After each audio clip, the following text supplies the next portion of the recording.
What a negative day for the JSE. Yeah, look, I mean, understand overseas markets are also down. The Dow's also down about 1%. The European markets are also down 1%. So what our market's doing is not unusual.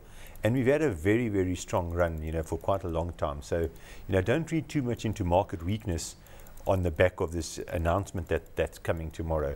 Overseas markets are weak and our markets weak. 1% at the end of the day is nothing. And absolutely, I mean, after what we've also seen coming through in Greece, we were so optimistic yesterday and so disappointed today, so no surprise there. No, and then we'll probably be optimistic on Monday again. I mean, as I've said a few times.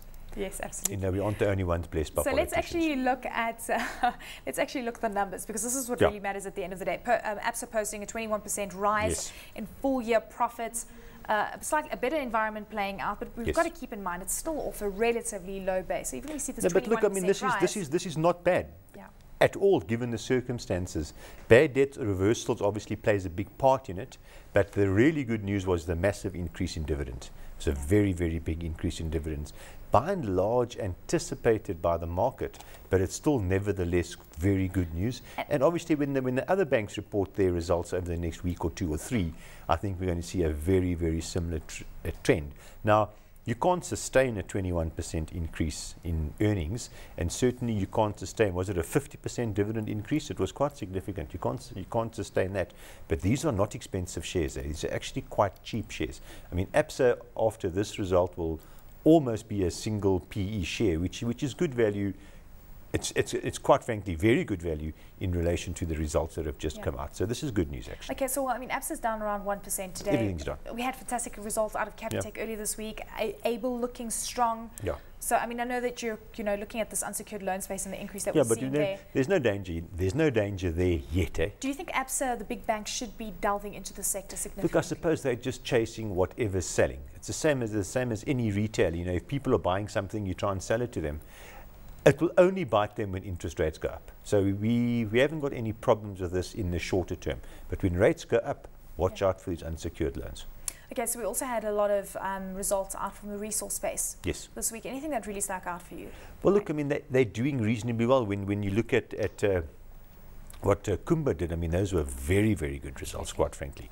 So they're all doing well. Of course, if you go down and scratch the numbers, cost increase is huge, don't look too much in the gold mines and the platinum mines, or more correctly, in gold and platinum mines, look at the cost of ore mined, not of gold produced. See how much stuff they bought out the ground. I mean, this Eskom story, as the president said yesterday, he acknowledged that these Eskom increases are severely affecting companies and individuals, but I mean, obviously, we're talking about companies. There are massive, massive cost increases the increase in cost of doing business in South Africa. It's really big. Okay, so now we're going to go back into the macroeconomic environment, and Waseem Thokan, economist at Legae Securities, joins us. And I just have to say, I got an email from George Glinos a short while ago, and he says, this is his theory, and he says he's quite imaginative. So 11th of February is Mandela's release date anniversary, and he says that maybe they're releasing a new note or coin with his face on it. So quite imaginative. Do you think that, I mean, this is amazing, because we're all sitting here speculating as to what it could be. Obviously, this is just a lighter view. Waseem, what is your view? Do you think that we are actually going to see something very important, I mean, national importance? That is the rhetoric out. Eleni, the fact that it's quite an unprecedented step for them to announce a Saturday announcement of something of national importance indicates that it would be something that really the market would take note of.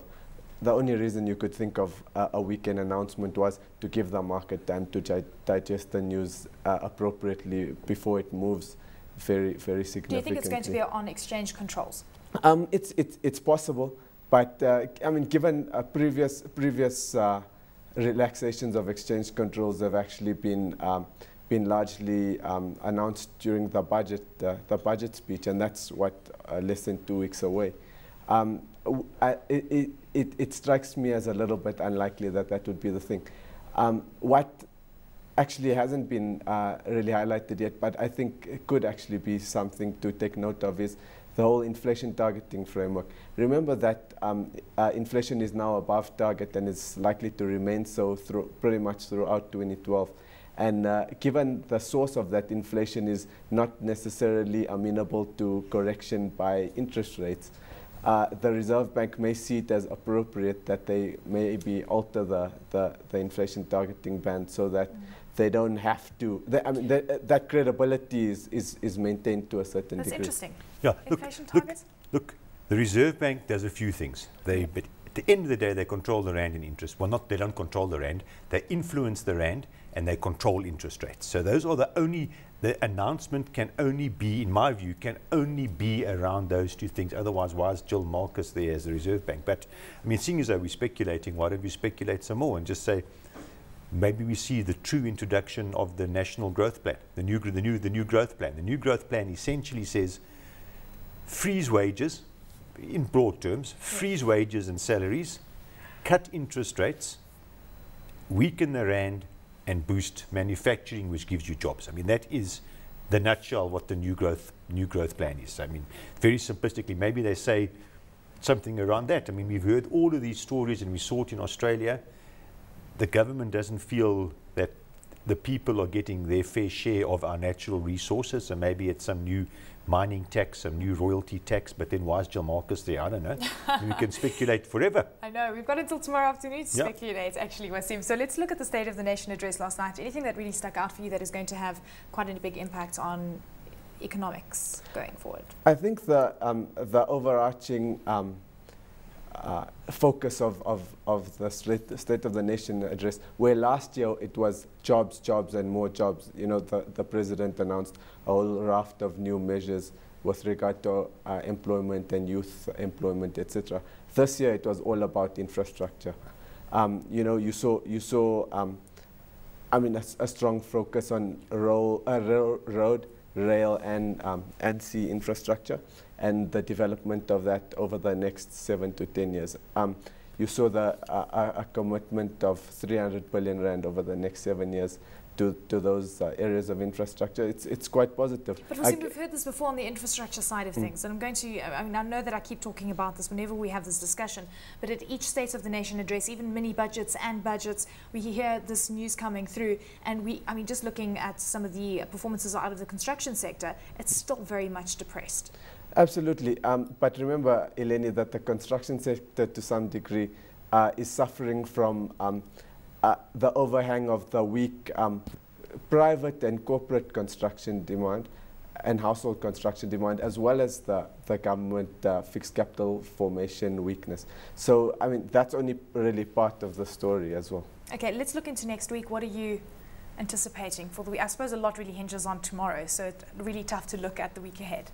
Absolutely. It's, I mean, the economic environment in South Africa obviously still suboptimal. These risk events are still quite prominent around the global economy, and this looks to be one around the local economy. But given, I mean, I think it's quite prudent that they're announcing it over a weekend to give the markets time to digest. Next week is retail sales. I think the consumer is still under the spotlight. Yeah, pretty much so.